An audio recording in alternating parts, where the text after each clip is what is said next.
Recentemente, é debate quase diário sobre um possível impeachment do ministro do STF, Alexandre de Moraes.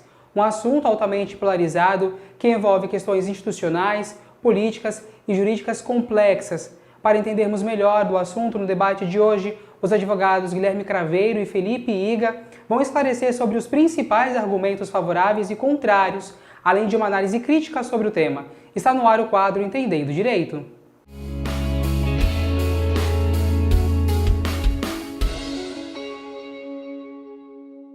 Então, para falarmos sobre esse assunto, eu dou boa tarde para os advogados que estão aqui comigo. Seja bem-vindo, doutor. Boa tarde para você. Boa tarde, Jefferson. Doutor, boa tarde, seja Jefferson. bem-vindo.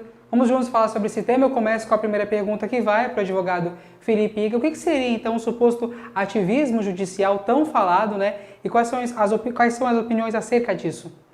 Ocorre, Jefferson, que o ativismo judicial nada mais é que o judiciário não ser provocado, ele tomar atitudes sem provocação, que é o que a gente sempre tem nos processos judiciais. Então, por exemplo, nos atentados de 8 de janeiro ou no inquérito das fake news, o ministro Alexandre de Moraes ele está atuando de uma forma mais ativa. Então, ele é a vítima, ele é o acusador e ele é o julgador dessas decisões, e de forma muito monocrática, porque muitas decisões, por exemplo, a da prisão domiciliar do presidente Jair Bolsonaro foi feito de forma monocrática, ele não levou para o órgão colegiado, o que está trazendo esse conflito entre o STF e esse suposto ativismo judicial. Doutor Craveiro? Boa tarde. Realmente, o ativismo judicial ele é um problema, mas eu não digo nem que ele é um problema exclusivo da Suprema Corte e do STF, ele é um problema que ocorre em todas as esferas do judiciário. Como o Iga disse, o judiciário ele somente deve atuar quando provocado. Ele não tem o condão, a prerrogativa de ir atrás e acusar ou de imputar algum tipo de crime a alguém. Então, nesse momento, o que está ocorrendo é que o ministro Alexandre de Moraes, na mesma situação, ele atua como suposta vítima, acusador nem tanto, porque tem a Procuradoria-Geral da República, e depois, posteriormente, atuará como julgador.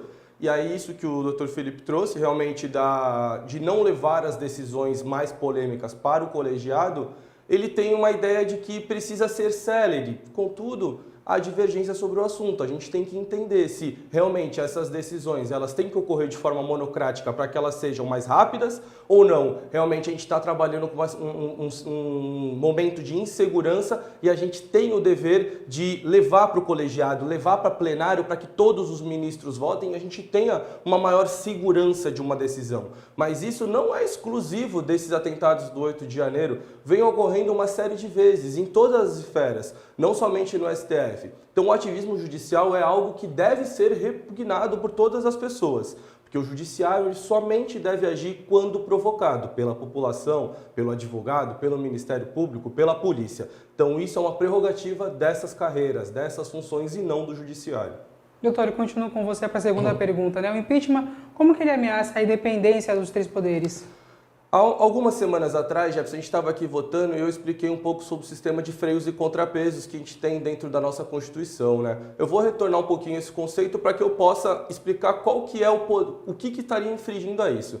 O sistema de freio e contrapesos, hoje no Brasil, nós somos divididos em três partes: o judiciário, o executivo e o legislativo. O judiciário são os juízes, o executivo, em caráter federal, é o presidente da República, e em caráter federal, o legislativo é o Congresso Nacional. A partir do momento em que eles acabam atuando um com poderes dos outros, eles exercem funções atípicas. Essas funções atípicas, elas são previstas dentro do controle de constitucionalidade. Contudo, elas não podem ser a regra. A partir do momento que elas se tornam a regra, os poderes eles acabam atuando um sobre o outro e acaba gerando uma fraqueza constitucional dentro do nosso país. Então, o meu medo é que a gente tenha um suposto processo de impeachment, onde já dentro do Senado, né, que é a casa que teria que julgar os ministros do STF, a gente tem ali, mesmo que o Davi Alcolumbre, o presidente do Senado, já tenha garantido que mesmo com a assinatura dos 81 senadores não vai pautar essa questão, mesmo diante de tudo isso, a gente tenha um fator que estremeça a relação dentre eles. E o que garante a nossa democracia é essa tripartição de poderes, é a independência dos poderes, é o executivo administrar, É o legislativo criar leis e o judiciário, quando provocado, atuar nesses meios para solucionar os conflitos. A partir do momento em que a gente tem um conflito de competências, vamos dizer assim, de atribuição, de execução dos seus serviços, das suas atividades, a gente passa a ter uma insegurança constitucional e cada vez mais vem acontecendo isso. Então eu não sei dizer se hoje o nosso Congresso Nacional pautasse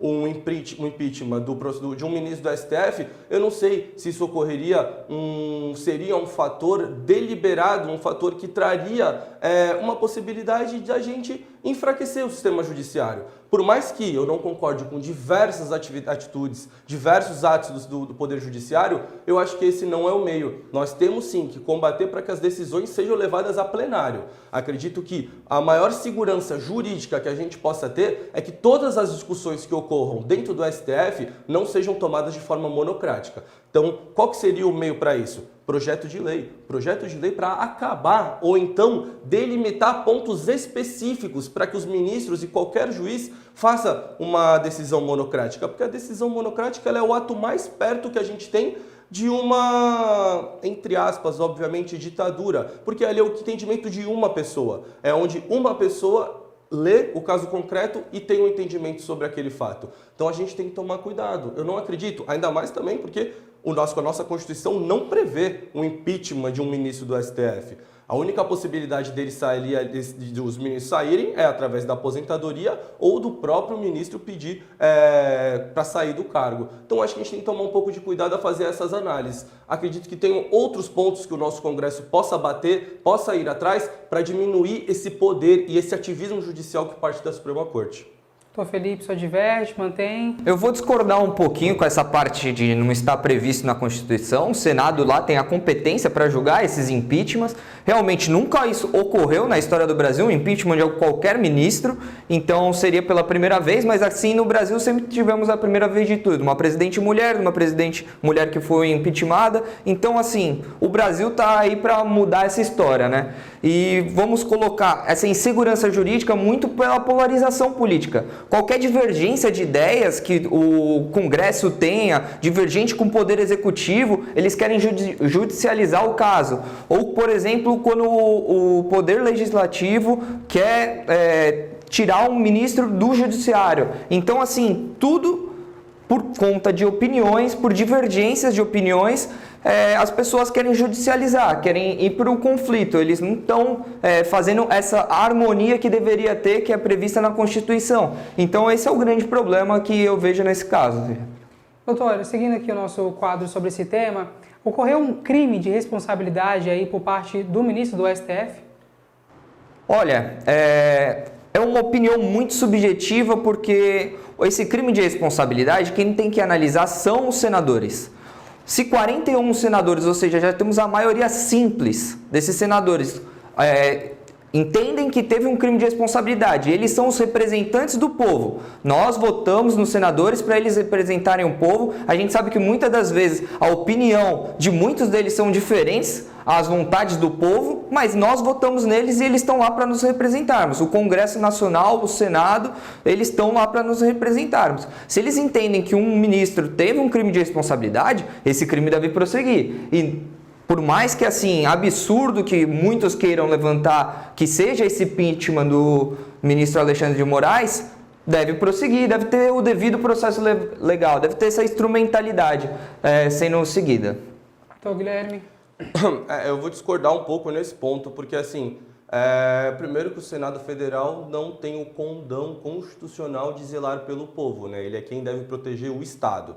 Então, apesar deste ponto, a gente tem que entender qual foi o crime que está sendo imputado ao Alexandre de Moraes. Trata-se de duas hipóteses, uma eu não vou nem trazer em discussão, porque é completamente absurda, e a outra seria a quebra de decoro, a atuação político-partidária de um ministro do STF onde deve ser isento. E quem que traz esse possível cometimento, vamos dizer assim? Quem que imputa este crime ao ministro Alexandre de Moraes? As pessoas que estão sendo prejudicadas através da investigação que está ocorrendo. Volto a dizer, a forma como a investigação está sendo levada, eu discordo. Realmente acho que não seria possível o ministro ser vítima, agir também como acusador, por mais que não seja o único órgão, e depois julgar. eu acho que ele deveria se declarar impedido para isso, porque se ele se trata, na própria investigação, nos interrogatórios, como vítima, ele não pode ter o condão no final de julgar isso, porque é algo cognitivo, vamos dizer assim. Se você se sente prejudicado por algo, obviamente que a sua mão, o seu pensamento, ele vai ser para um viés de afrontar quem está te prejudicando.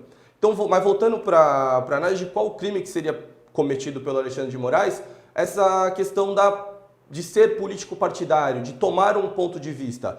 Hoje, a oposição ao governo, ela traz essa questão de que está agindo porque tem um viés esquerdista, comunista, lulista. Gente, eu acho que isso, por se tratar de um órgão colegiado, como eu disse anteriormente, não deveria ser um motivo, e eu acredito que não há esse motivo, para que ocorra o impeachment. A gente tem que entender que a partir do momento que você tem ali 2/3 do Senado apoiando esse projeto, primeiro que ele tem que ser pautado pelo presidente, né, pela Câmara Diretora, e aí a gente vai entrar numa outra discussão.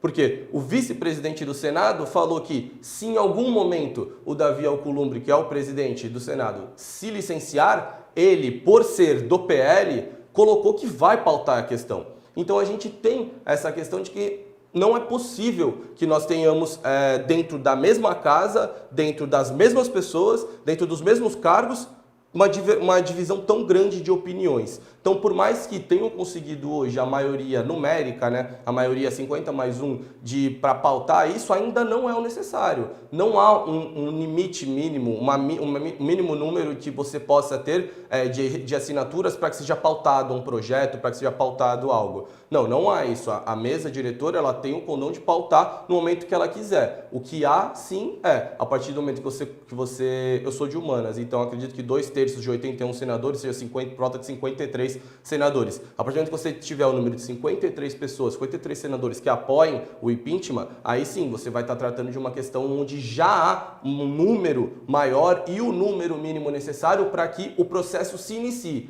E vale se ressaltar, o processo de impeachment que supostamente ocorreria contra o ministro Alexandre de Moraes seria o processo de impeachment igualmente ocorreu com a Dilma. Ou seja, no primeiro momento em que ele é aprovado, o ministro automaticamente já sai, ele é tirado do seu posto pelo prazo de 180 dias para que ocorram as investigações e para que ocorra um possível julgamento. Então a gente vai entender que no momento em que estamos agora, qual que é a opinião de vocês? No momento que a gente está agora de completa insegurança jurídica, de completa insegurança institucional, de completa polarização política, o simples afastamento de um ministro, a gente vai trazer uma maior polarização, uma maior preocupação com o nosso dia a dia, com a nossa democracia. Então eu acredito sim que existam outros meios antes de chegar ao impeachment para que a gente diminua o poder do STF, do nosso judiciário, porque já sai falando, porque eu não concordo com a decisão dele, então ele tem que ser impeachmentado e sair de lá. Não é assim que funciona. Por mais que o meio no qual você esteja ocorrendo, você possa não concordar, a gente tem que entender que não é só porque te desagrada que você vai lá simplesmente e fala, não, então eu vou tirar aquela pessoa dali.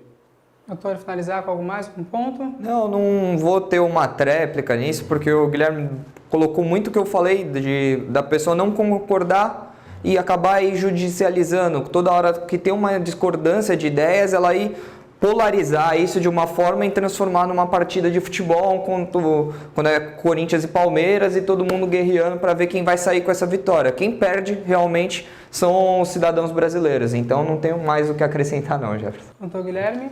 Não, para finalizar, realmente é essa questão. No final das contas, quem acaba perdendo somos nós, que estamos batendo palma para um monte de pessoa que está brigando cada um pelo seu próprio umbigo, pelo seu próprio interesse, ao invés de realmente fazer algum projeto a longo prazo, um plano de governo para resolver o nosso país. Isso serve para todos os lados, sem tomar nenhum tipo de partido aqui. Eu só realmente acho que esse meio de utilização do impeachment só vai gerar mais instabilidade, só vai gerar mais problema para o nosso país. Volto a dizer, não que eu concorde 100% com as atitudes do ministro, discordo de muitas delas, quiçá a maioria. Só acho que não é porque me desagrada que eu vou lá e vou tirar uma pessoa dessa situação. Acredito que há outros meios de você banir e polir o poder que eles têm.